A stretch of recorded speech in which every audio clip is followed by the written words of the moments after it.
Bonsoir et bienvenue à l'étude de ce soir qui porte, comme vous le savez bien, sur la fête de Shavuot, sur le don de la Torah. Lorsqu'on examine de plus près le texte d'introduction aux 10 commandements, on découvre que Dieu va avertir le peuple juif de ne pas dépasser une certaine limite, de ne pas approcher du mont Sinaï. Dieu va les avertir, pas une fois, pas 2 fois, mais 3 fois. Ce qui nous indique que cet avertissement, cet interdit de ne pas s'approcher de la montagne fait partie intégrante du récit. C'est une part essentielle dans le récit du don de la Torah. On va essayer de découvrir et d'étudier l'histoire ensemble. Vous avez le texte devant vous et au chapitre 19, verset 12, la Torah nous dit la chose suivante. « Tu fixeras des limites au peuple tout autour en disant « Gardez-vous de monter sur la montagne, d'en toucher l'extrémité. Quiconque toucherait à la montagne sera assurément mis à mort. » Le verset numéro 13 continue « Aucune main ne la touchera. » Je saute quelques mots, que ça soit une bête, que ça soit un homme. Et lorsqu'on continue, on saute quelques versets. On arrive au verset numéro 20.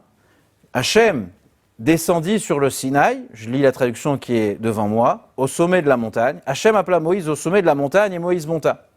Hachem dit à Moïse, descends, avertis le peuple de peur qu'ils ne rompent leur rang vers Hachem pour voir. Et il en tomberait, sous-entendu, beaucoup mourront. Et la Torah continue. Et Hachem dit au verset 24, Hachem lui dit, va, descends, ensuite tu monteras toi Aaron avec toi, mais les Kohanim et le peuple, qu'ils n'auront pas leur rang pour monter vers Hachem de peur qu'il ne fasse une brèche parmi eux. Moshe descendit vers le peuple et il le leur dit.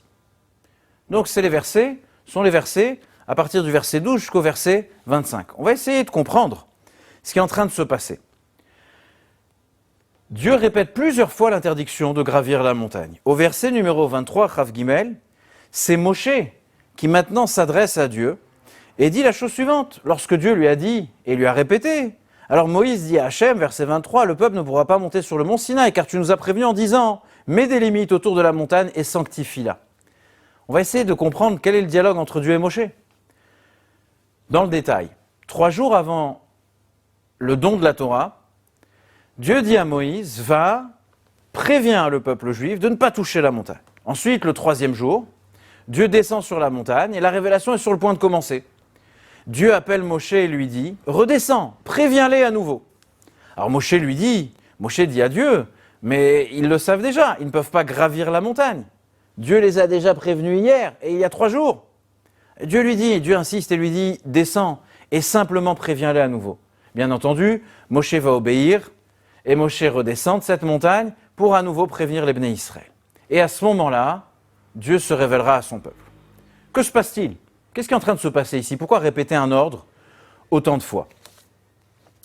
Bien entendu, lorsque vous regardez l'explication de Rashi au verset numéro 24, lorsque la Torah nous dit « Va, l'air raide, va et descend », Rashi dit, avertis-les une seconde fois. Et Rashi dit la chose suivante, car on doit mettre en garde celui qui n'a pas encore agi et répéter l'avertissement au moment de l'action. Rashi rapporte la Mechilta, le Midrash, et Rashi dit la chose suivante, c'est comme une coutume, on doit dire quelque chose, avertir, et ensuite on se doit de le répéter. Donc je comprends pourquoi la Torah se répète finalement. Là où j'ai du mal, c'est pourquoi Moïse dans ce passage de la Torah a l'air si perturbé. Il est très fréquent de prévenir les personnes avant et de le faire à nouveau au moment venu. Comme les Tosafot l'expliquent, que plusieurs mitzvot de la Torah ne sont pas expliqués et rapportés dans la Torah qu'une fois, mais des fois 2 fois et des fois même 3 fois. Une personne, un être humain, afin d'être averti et d'être prudent, a besoin de plusieurs mises en garde. Alors pourquoi au verset numéro 23, Moïse nous semble perturbé par l'insistance de Dieu de les prévenir encore. Il y a bien entendu beaucoup d'encre qui a coulé à ce sujet parmi tous les commentaires qui expliquent ces psukim dans le Chumash. Ce soir, on va essayer de découvrir plusieurs approches. La première, elle base son propos sur le fait qu'il existe dans la vie 2 sortes de frontières, 2 sortes de barrières. Une première, c'est une frontière qui est physique, qui est concrète, qui empêche physiquement le passage d'une première zone vers une seconde zone.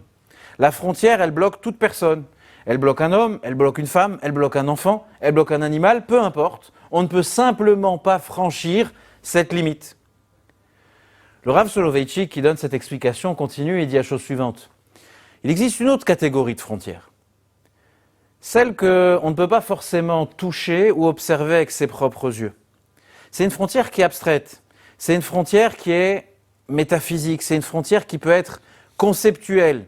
C'est une frontière qui peut être morale, émotionnelle, spirituelle, religieuse. La frontière ne m'empêche pas physiquement de passer dans cette zone, mais finalement cette zone, cette délimitation, interpelle la compréhension de l'être humain. Elle interpelle son talent, elle interpelle sa sensibilité, elle interpelle ses valeurs, elle interpelle ses convictions.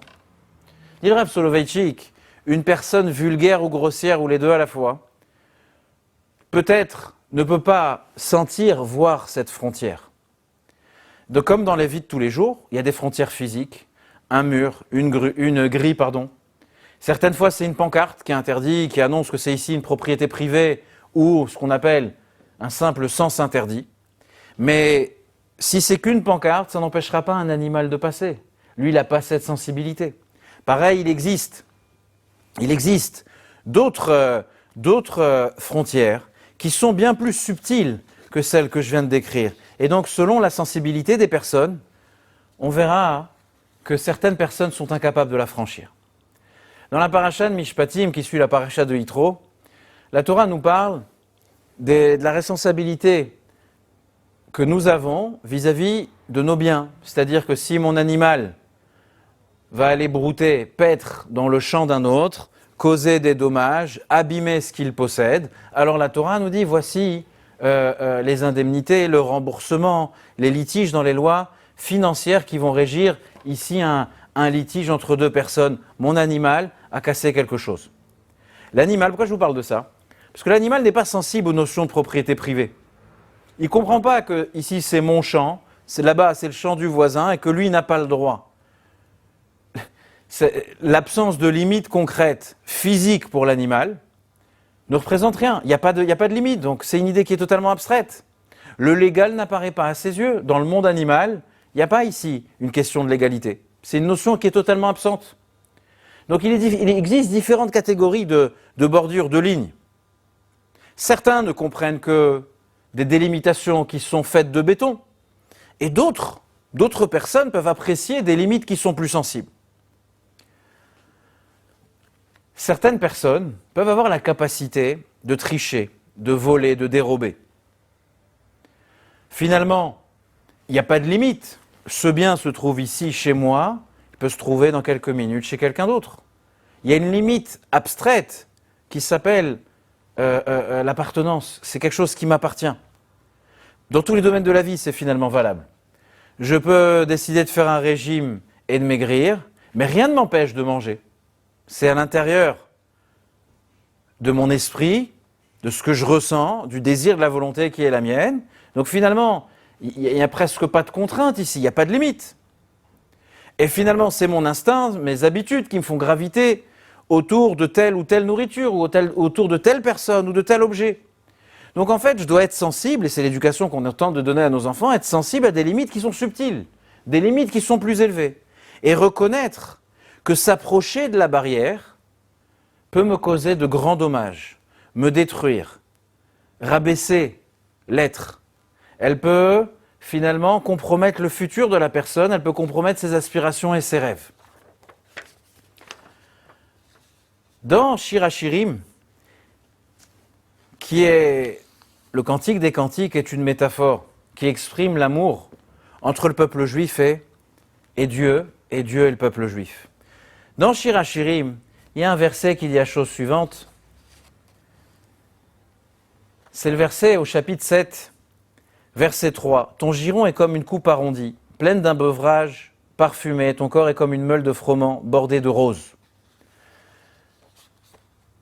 Bitner haremat chitim suga bashoshanim. C'est la fin du verset. Et finalement, il y a un midrash rabbah sur Shir Hashirim, qui dit la chose suivante. De quoi on est en train de parler ici?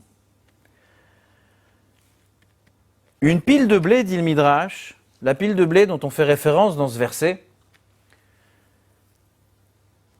fait référence à une pile de péchés. On a accumulé des avérotes, clôturé avec des roses.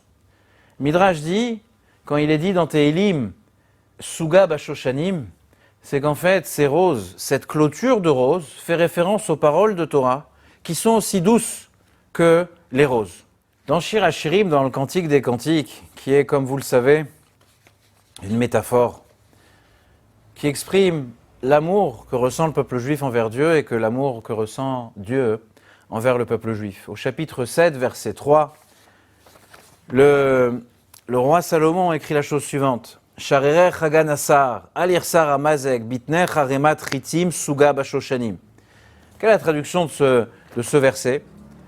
Alors, il est dit la chose suivante. Ton giron est comme une coupe arrondie, pleine d'un breuvage parfumé. Ton corps est comme une meule de froment, bordée de roses. Haremat Ritim.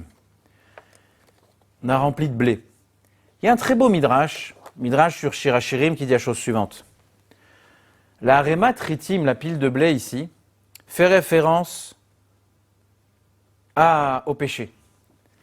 Et elle est clôturée, elle est fermée avec des roses. Ces roses font référence aux paroles de la Torah, qui sont aussi douces que les roses. Combien de détails existe-t-il, dit le Midrash, dans Torah de Kohanim, dans les lois qui régissent les sacrifices? Et Rabbi Lévi déclare la chose suivante.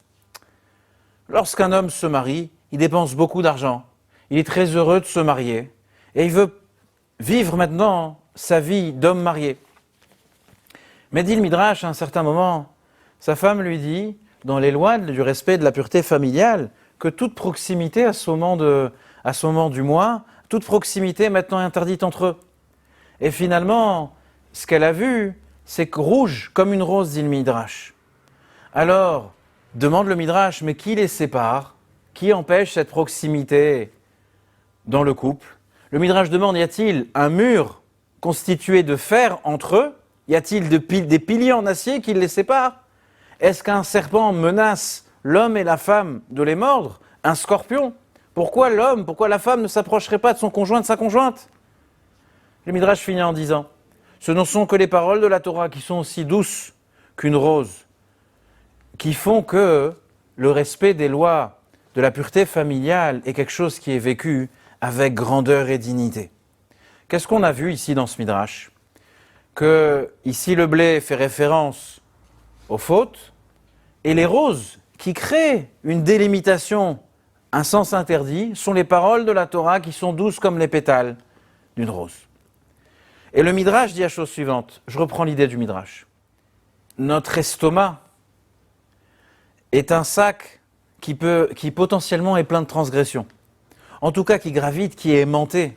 Son instinct, ses envies, son inclination, ses attirances de s'engager dans des relations qui sont interdites, consommer des aliments qui sont interdits, pratiquer des gestes qui sont interdits à un certain moment. Mais finalement, l'être humain, l'être juif est entouré de ces roses. Et les roses obstruent le passage.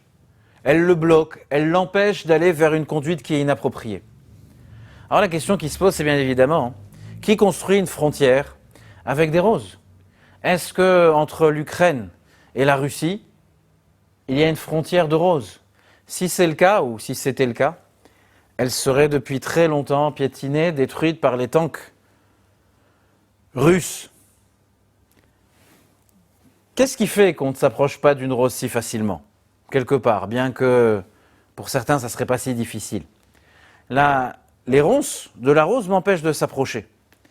Mais finalement, ce n'est pas une véritable barrière. Je n'ai pas ici de système électronique, d'alarme, de vidéosurveillance, de garde armée qui empêche d'entrer dans mon territoire. Pour une personne grossière, une belle plante, une belle fleur, une belle rose n'est en rien un obstacle. Il la piétinera, il va la gâcher, il va la détruire. Si les banques et les bijouteries étaient protégées par des haies de roses, ça ferait longtemps qu'elles n'existeraient plus. Et on ne connaît aucun voleur qui dirait « Ah non, les fleurs sont tellement belles, j'oserais pas, je veux pas les piétiner, je veux pas les abîmer, donc aujourd'hui je vais me retenir, je vais rien voler. » Les roses ne sont une bonne protection que pour quelqu'un de raffiné et de sublime. Mais un grossier voleur et qui est voleur et certainement grossier, ne pense qu'à détruire. Et le Midrash nous dit que l'être juif ne dit pas certaines paroles, ne prononce pas certaines paroles, ne mange pas certains aliments, etc., etc. Pourquoi ? Parce qu'il connaît la délimitation de ces roses qui représentent, qui symbolisent les paroles de la Torah. Les valeurs et les idées de la Torah sont délicates, comme des roses. Et l'être humain doit faire en sorte de ne pas vouloir les détruire, les diminuer, les sous-estimer, juste pour satisfaire un instinct, un instinct glouton, égoïste. Il ressent une telle chose, il a une tentation à un moment donné, alors tout va voler en éclats. Non, il y a une bordure faite de roses, il faut être délicat pour l'apprécier et ne pas passer à travers. Certaines fois, et dans le texte de la Torah on le voit également, cette délimitation, cette limite s'exprime d'une manière plus prononcée, lorsqu'on parle de châtiment, de punition, de sanction. Mais dans Shir HaShirim, le roi Salomon, Shlomo HaMelech, se cantonne à décrire la Torah comme une bordure de roses, ces roses génèrent leur propre fragrance et leur propre arôme. Et le juif a conscience que s'il va transgresser, dépasser cette limite, eh bien finalement ça équivaut à détruire son identité. Je vais souiller, salir mon âme, je vais compromettre mes rêves et mes aspirations. La vie de l'être humain ne peut pas être construite, composée que de limites physiques. On ne peut pas ériger des murs partout et des barbelés. Il faut qu'il existe aussi des limites qui soient abstraites et que les gens soient capables de pouvoir les apprécier. Ce que la Torah nous dit la veille de Shavuot, c'est que ces bordures délimitent votre sainteté. C'est la frontière qui vient donner la zone exprimée, la zone géographique de votre relation avec la vérité. Franchir cette limite, c'est détruire notre personnalité. C'est détruire notre idéal, ce qui veut dire tuer une partie de notre âme. Qu'est-ce qui motive ? Qu'est-ce qui pousse une personne ? Enfin plutôt, pour l'exprimer dans les deux sens, mais qu'est-ce qui retient une personne à ne pas transgresser ? Dit le Midrash, sont les roses de la Torah. Comment on crée ces limites ? Comment on les inculque aux enfants, bien évidemment ? Comment on va les éduquer ? On sait tous très bien, tout d'abord et simplement, que la retenue est la forme de puissance qui est la plus grande. Et que finalement, avoir des limites et des frontières dans sa vie, c'est quelque chose de tout à fait sain et d'important. On est tous conscients, et c'est ce qu'on doit inculquer à nos enfants, que les lignes rouges ne doivent jamais être dépassées. Comment suis-je censé le pratiquer sans coercition et sans contrainte ? Alors le Midrash dit que la meilleure protection est de faire une limite de rose. Je répète ce que je suis en train de dire, je m'explique. Transgresser ou ne pas accomplir une mitzvah, ça serait trahir notre identité. C'est pas ce qui est souhaitable. Pour ce faire, j'ai besoin de retenue, j'ai besoin de limites. Est-ce que forcément c'est de la coercition, c'est de la contrainte ? Ce que veut dire le Midrash ici, c'est que la meilleure protection, le moyen pédagogique le plus pertinent, c'est de montrer aux enfants, aux jeunes et aux moins jeunes, la beauté de la Torah, l'éclat de la Torah, la finesse de la Torah. Permettre à chacun et chacune d'entre nous d'apprécier la magnificence de la Torah. Et lorsque vous apprenez à un enfant la beauté d'un verger, d'un jardin, d'une plantation, d'une œuvre d'art, peu importe, vous lui apprenez ce qu'elle a de délicat, comment on peut être capable de l'apprécier et de voir l'ingéniosité par Dieu, par l'artiste, peu importe, qui a été investi à l'intérieur, alors que ce soit l'enfant, le jeune ou le moins jeune, n'a plus aucun désir de venir la piétiner, parce qu'il sait maintenant l'apprécier. Dans cette première interprétation de l'interdiction de ne pas franchir la limite du Sinaï, la Torah veut cultiver chez nous une notion particulière. Vous vous apprêtez à recevoir la Torah, à accepter Naaseh Venishma, à accepter ce que Dieu nous demande dans la Torah tout entière. Alors l'introduction à cela, le préambule est cultivez chez vous un jardin de roses. Ayez la capacité d'apprécier le sublime qui existe dans la Torah. Je disais tout à l'heure qu'une personne grossière, vulgaire, n'est pas capable de le comprendre. Elle n'est pas capable de comprendre, de voir que la rose est une barrière. Prenons l'exemple du mariage, on l'avait vu dernièrement sur les cours sur le mariage. Le mariage s'appelle en hébreu kiddushin. Kiddushin veut dire sanctification. Lorsque le khatan s'adresse à la kala et lui dit « Areat mekudeshetli » tu m'es sanctifié. Et elle va répondre à cette question, lui dire oui. Finalement, c'est un couple, un khatan et une kala, un homme et une femme, qui décident d'entretenir des frontières et des limites qui sont saines et saintes.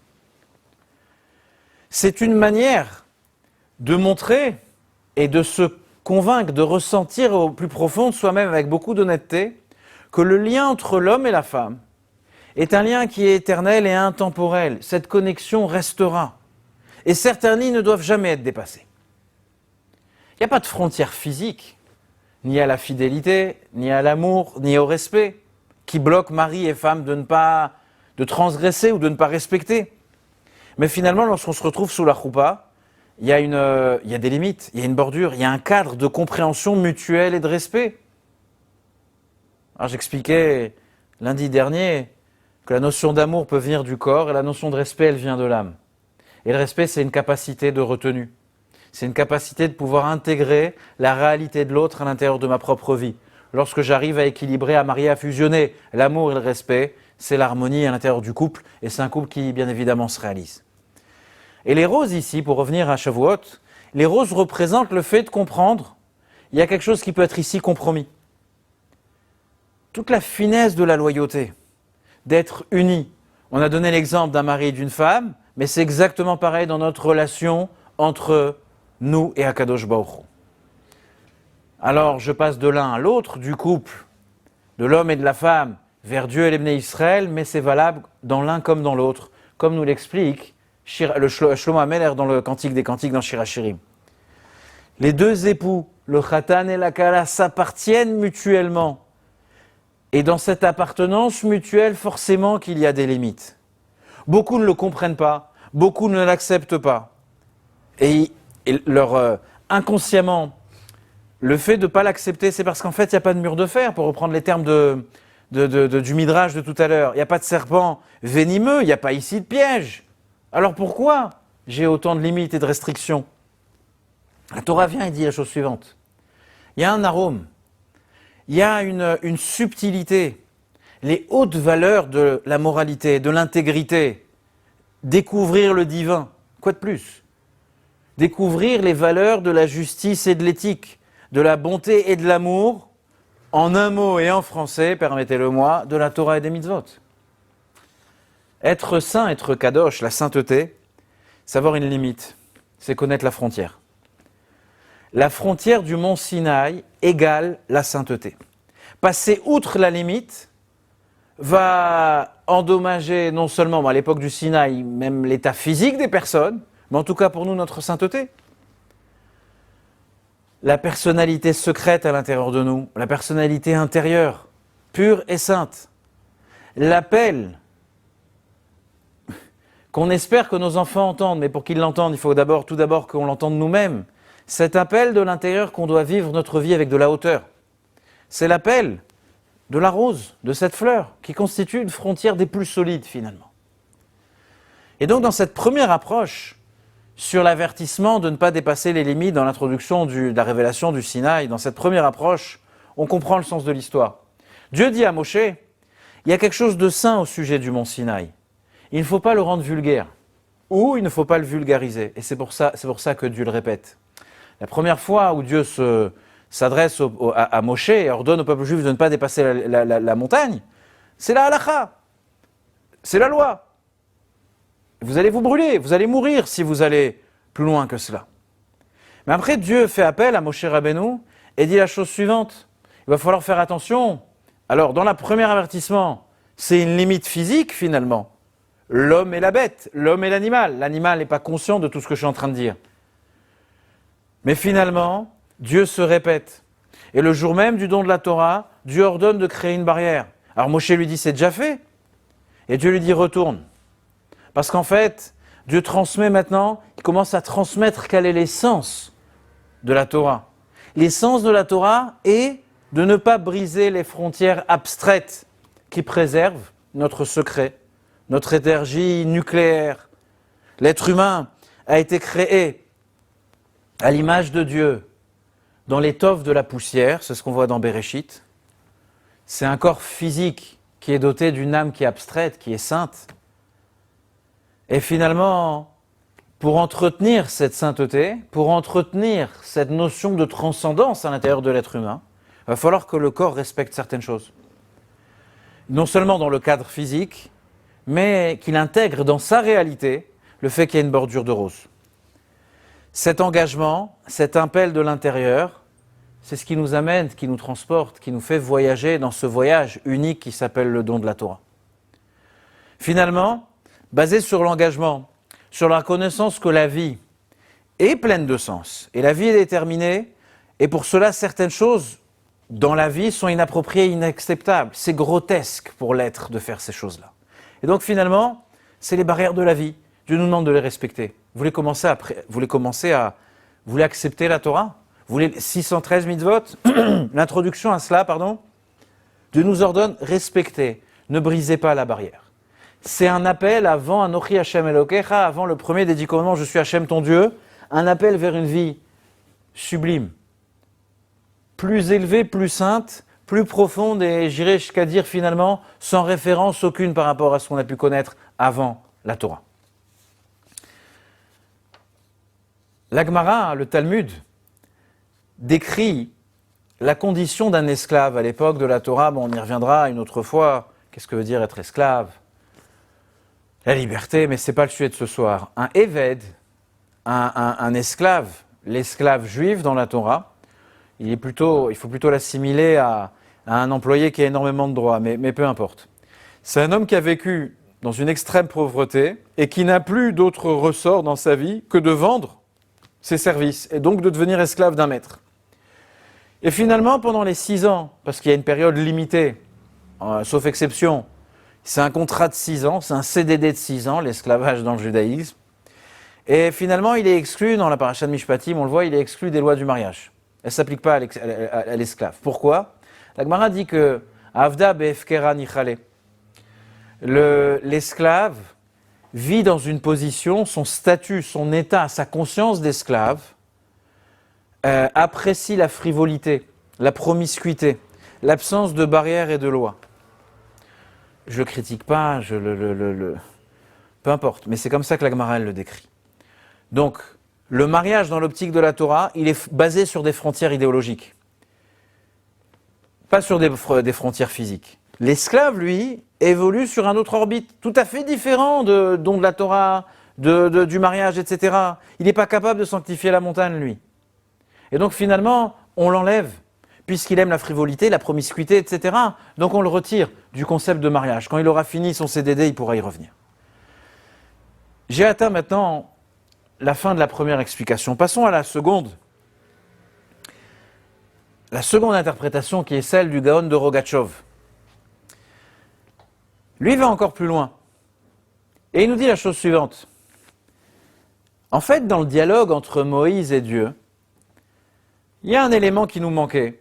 C'est un passage dans la Gemara, dans le Talmud, le traité à Avodah Zara, qui dit que le mauvais penchant, le Yetzer Hara, a été déraciné du cœur du peuple juif.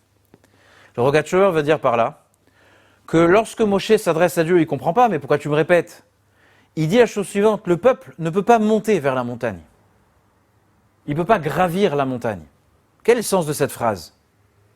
Ils ont seulement l'interdiction de le faire, mais physiquement, ils sont capables de le faire, s'ils le désirent.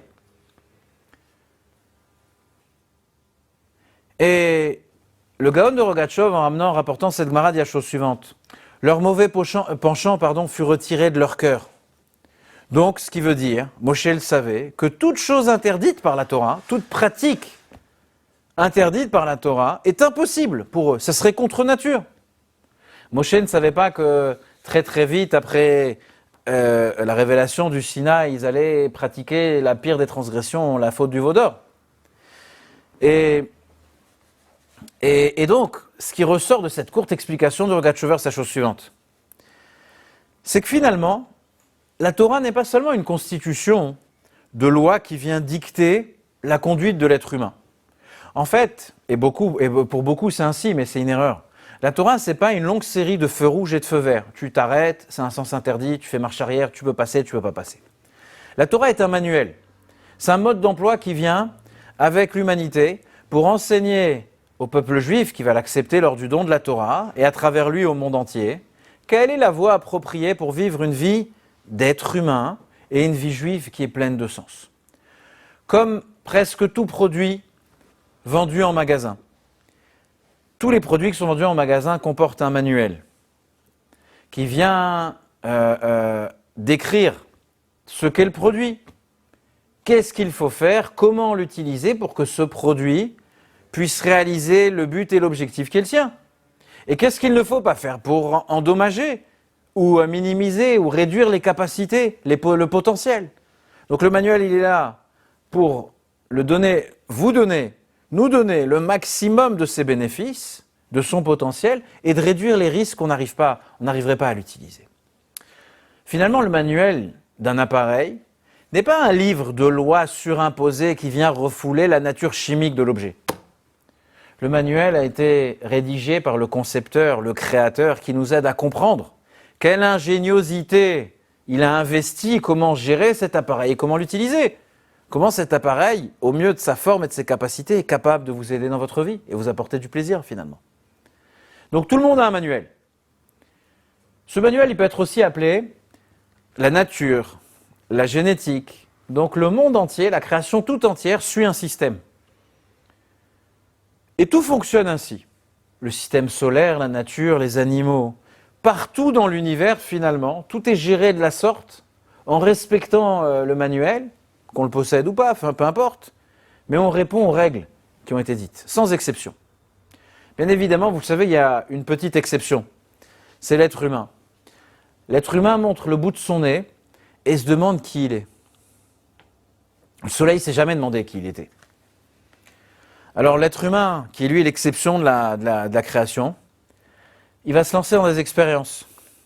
Il va aller consulter, il va aller chercher, il va lire, penser, se battre, devenir philosophe, déprimer, gagner et perdre de l'argent. Et depuis plus de 5782 ans aujourd'hui, il tente de comprendre qui il est. Le soleil, la lune, les astres, ils ont leur système, ils ont leur manuel, ils répondent aux ordres qui... Tout fonctionne parfaitement. Pareil le corps humain a priori. Il n'y a que l'esprit de l'être humain qui se torture de cette façon. Finalement, l'esprit de l'être humain, il a l'impression qu'il n'arrivera jamais à trouver le manuel qui est le sien. C'est pour ça qu'on a Shavuot. C'est ce qu'on fête à Shavuot. On fête à Shavuot le fait que l'être humain reçoit le manuel.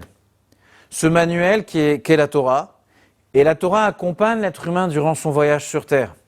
Et donc les ordres de la Torah ne sont pas imposés à l'homme pour le réprimer, pour lui retirer sa liberté. Mais les lois de la Torah, les halachot, aident l'être humain à vivre pleinement selon sa véritable nature. Découvrir ce qui correspond à sa véritable identité, ce qui va l'aider à développer au mieux tout son potentiel et toutes ses ressources. Le challenge, le défi est que notre nature voile ce fait-là. On n'arrive pas à le ressentir, on a du mal. C'est comme par exemple, on aime boire ou manger des choses qui peuvent physiquement, qui peuvent causer de grands dommages à notre santé. Et pourtant on le désire. Pourquoi est-ce ainsi? C'est valable pour la Torah et les mitzvot, c'est valable pour la nourriture, c'est valable pour toutes choses qui peuvent être toxiques pour la personne. C'est valable pour le contraire de Torah et mitzvot, vous m'avez compris.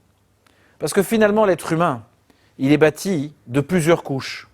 Et l'instinct superficiel, externe, qui est aliéné à la conscience tout à fait superficielle, qui s'appelle dans le Tanya l'âme animale, elle ne comprend que ce qui nous tire vers le bas. Et donc en fait, on possède un corps qui gravite autour de substances, de relations, d'éléments, d'objets qui sont tout à fait éphémères, qui vont se transformer, qui vont un jour ou l'autre causer peut-être de grands dommages à la personne. Maintenant, dit le Rogatchover, Moshe pense que la veille du don de la Torah, les êtres sont maintenant configurés convenablement. il y a eu une update, et que leur fort intérieur est le seul centre de contrôle de leur réalité. Donc Moïse dit à Dieu, tu leur as ordonné, tu les as reprogrammés, tu leur as ordonné de pas monter de gravir cette montagne, il est évident qu'il est impossible pour eux de faire le contraire. Moïse se dit, puisqu'interdit, alors impossible. On n'a pas besoin d'avertir une personne de ne pas commettre quelque chose dont on sait pertinemment qu'il est impossible pour lui physiquement de le faire. Pour Moïse, à ce moment-là, selon le Rogatchover, il y a un alignement entre l'intérieur et l'extérieur. Il y a une synchronisation des réalités de l'âme et du corps. Pourtant, Dieu lui ordonne de le faire. Moshe considérait, de son point de vue, que le peuple juif avait atteint un niveau extrêmement élevé. Avec beaucoup d'estime, d'idéologie finalement, il avait l'impression que pardonnez-moi les termes de ce soir, la gravitation magnétique vers la faute a été retirée chirurgicalement des Bnei Israël. C'est plus dans leur nature. Dieu lui dit non, c'est pas vrai. Dieu lui explique la chose suivante. La Torah n'a pas été donnée qu'à un être qui, par-dessus le marché, est peut-être unique, l'élite parmi l'élite, qui a atteint l'alignement, l'équilibre parfait entre son âme et son corps, et donc qu'il lui est impossible de vouloir et de désirer le mal, et je reviens encore dans le Tanya. C'est ce qu'on définira dans le Tanya comme étant un tzaddik. Certains sont à ce niveau-là, mais la plupart sont dans le combat, et resteront dans le combat jusqu'à la fin de leur jour. Comme l'explique l'Admour Hazaken dans le Tanya, le Benoni, l'homme intermédiaire, c'est une personne, la grande majorité d'entre nous, dont la nature et la chimie gravitent autour de la faute. Et donc finalement, oui, j'ai l'interdiction, j'ai pas le droit de dépasser cette frontière, je ne peux pas gravir la montagne, j'ai pas le droit. Mais concrètement, je peux le faire, potentiellement, je peux encore le faire. Et je suis malheureusement encore attiré à transgresser ce que la Torah me demande de faire. Et la Torah s'adresse, Dieu dit à Moshe, la Torah s'adresse à eux. La Torah, elle leur donne de construire des frontières et des bordures conceptuellement et émotionnellement. Et encore une fois, il va falloir un cadre où j'accepte de dire que ici je désire aller, mais ici j'ai l'interdiction, je ne dois pas y aller. Je ne peux pas m'appuyer, dit Dieu à Moïse à ce moment-là, sur le fait que dans le fort intérieur des hommes et des femmes qui nous entourent, ils sont très certainement purs et dotés de beaucoup de gdoucha, de sainteté. Pas toutes les personnes sont animées de gestes qui sont toujours justes et réfléchis. Il existe des penseurs et des philosophes de tout temps qui ennoblissent l'être humain. Mais là où se trouve l'erreur, c'est que depuis la faute d'Adam et Ève, de Adam et Chava, on vit dans une dichotomie et on est obligé de respecter ses limites. Dieu, il ne le dit pas à ce moment-là à Moïse, mais Dieu voit déjà, bien évidemment, l'ombre du veau d'or, que Moshe, comme dit le Rogatchover, ne soupçonne même pas. Moshe voit une nation qui atteint la grâce, l'humanité qui retrouve son niveau de sainteté et de pureté qui était celui d'Adam avant la faute. Une nation, un peuple, parmi lequel le corps et l'esprit sont pleinement engagés à la recherche du divin. Et donc c'est pour ça que Dieu se répète. Finalement, il ne se répète pas, il apprend quelque chose à Moïse. Maintenant, la troisième approche. En 1989, deux jours avant Shavuot, le rabbi expliqua la chose suivante. On est à un moment, la veille de Shavuot, les instants, les heures qui précèdent la révélation du Sinaï, je parle à l'époque, où les voiles, les rideaux de la réalité vont d'un moment à un autre, s'ouvrir. Dieu annonce sa venue dans le monde. Et Dieu ordonne à Moshe de transmettre le message suivant. Lorsque les portes de la perception seront ouvertes, lorsque l'être humain pourra voir ce qui est audible, pourra toucher du doigt l'infini, lorsque les êtres sentiront la présence de Dieu, comme personne n'a pu ressentir auparavant et d'ailleurs comme personne n'a pu ressentir après. Dieu dit à ce moment-là, lorsque les portes de l'infini vont s'ouvrir, les Juifs vont sentir un désir naturel de gravir cette montagne, de s'approcher, de vivre pleinement et de fusionner avec cette expérience. Il est difficile pour nous de comprendre un tel sujet, dit le Rabbi. Nous qui sommes piégés finalement par ce monde post-Tzimtzum de rétractation de la lumière, de constitué que de dissimulation, drapé entièrement dans des voiles. On ne voit pas la lumière divine. Difficile d'imaginer la révélation divine du Sinaï dans toute sa grandeur et sa magnificence. Mais le Rabbi dit que au moment où les enfants d'Israël, Vayered Hashem al Har Sinaï, Dieu descendit sur le Sinaï, Dieu s'adressa à eux, ils se trouvent maintenant aimantés vers Akadosh Baruch Hu. Dieu ordonne aux Juifs de garder leurs limites et que leur vie ne s'arrête pas maintenant. Finalement, si le réflexe du peuple juif au moment de la révélation du Sinaï, ce que chacune ressentait, c'était maintenant de tout quitter, de quitter même son enveloppe corporelle pour fusionner dans la réalité de Dieu. Et Dieu leur dit non, il faut créer une limite. L'objectif de la Torah est que l'être humain raffine son corps, raffine sa réalité. Mais la pointe de la flèche, la pointe de l'objectif, elle n'est pas pointée, elle n'est pas dirigée vers le haut, mais elle est dirigée vers le bas. La crainte est qu'à ce moment-là, au moment de la révélation du Sinaï, le peuple juif voudra embrasser la révélation, mais cette proximité peut lui coûter la vie, comme on le voit pour les 2 premiers commandements. La Torah dit non. Le but ultime est de sublimer le corps, de sublimer le physique de l'être humain. L'objectif est de rester, de continuer à évoluer dans ce véhicule qu'on appelle le corps qui contient l'âme, de transformer l'horizon de notre vie physique, la conscience de notre âme animale et de la transformer en un réceptacle de la divinité. Encore une fois, c'est finalement ce que l'Admour HaZaken explique dans le Tanya.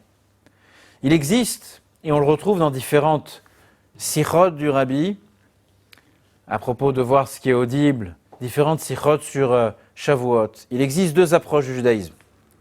On peut considérer, on peut voir, percevoir, vivre ou subir le judaïsme comme n'étant qu'un exercice de rites et de coutumes, structuré dans le temps, de notre journée, de notre année, de notre vie sociale et dans les actes.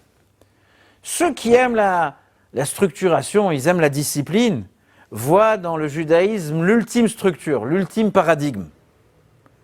On ne peut voir le judaïsme que par le prisme de la halakha. Tu fais ça à tel moment, tu t'interdis de faire ça à un autre moment, etc. D'autres personnes sont dans l'emphase, dans la dimension de l'extase dans le judaïsme, dans ce que le judaïsme a de transcendantal, l'ingrédient mystique de notre tradition.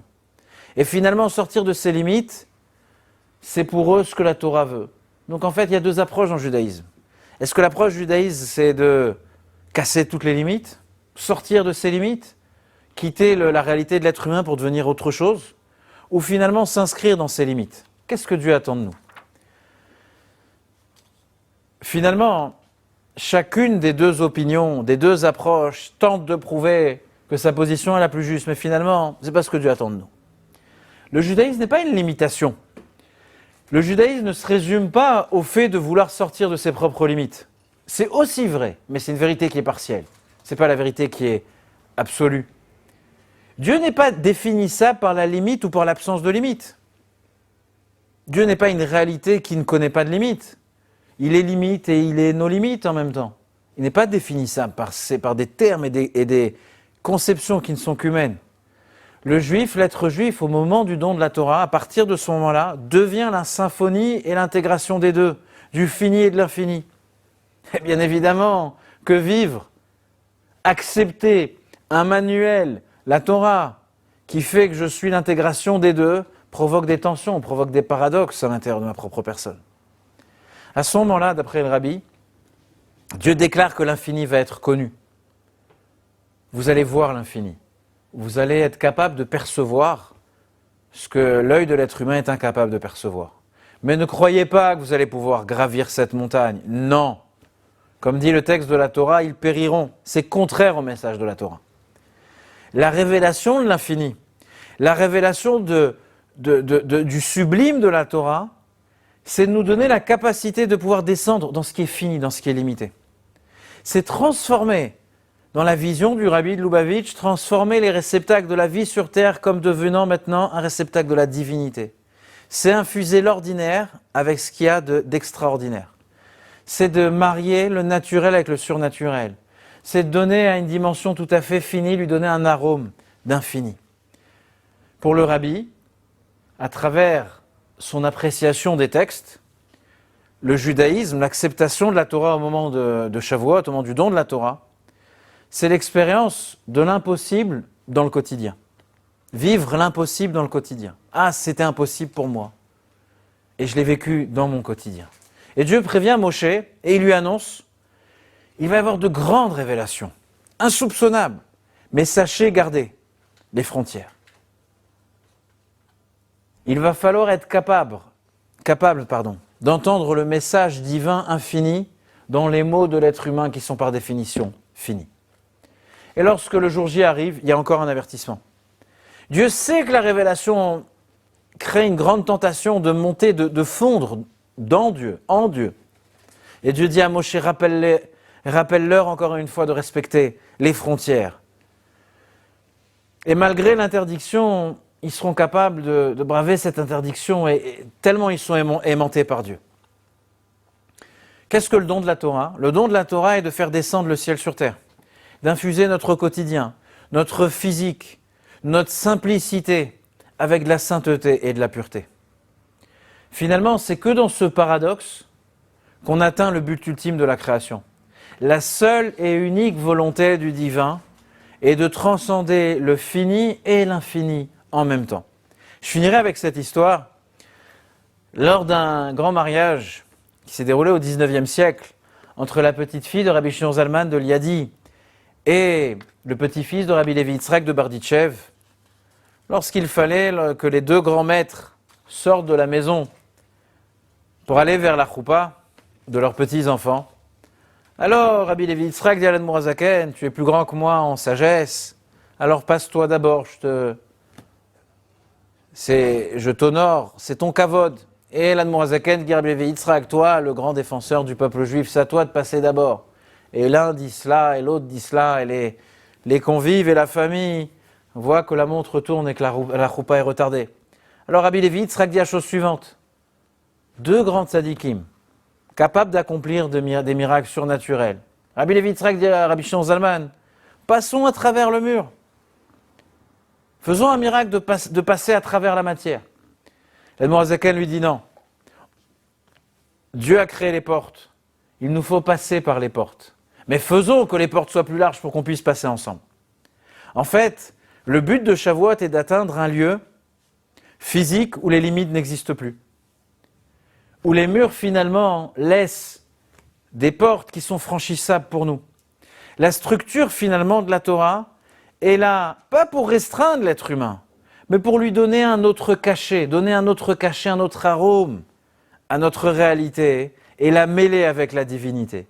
Finalement, notre devoir, ce Shavuot, c'est de redéfinir le cadre de notre vie et de le rendre infini. Et par ces derniers mots, je vous souhaite Kabbalat Torah besimcha ou beptimiyut de recevoir si je ne me trompe pas, ce dimanche matin, Bezrat Hashem, la Torah à nouveau, en ouvrant notre cœur, en ouvrant nos oreilles, en ouvrant notre capacité intellectuelle d'intégrer cette Torah et de le vivre avec la plus grande joie et le plus grand plaisir. Très très belle fête de Shavuot à chacun et chacune. Merci beaucoup.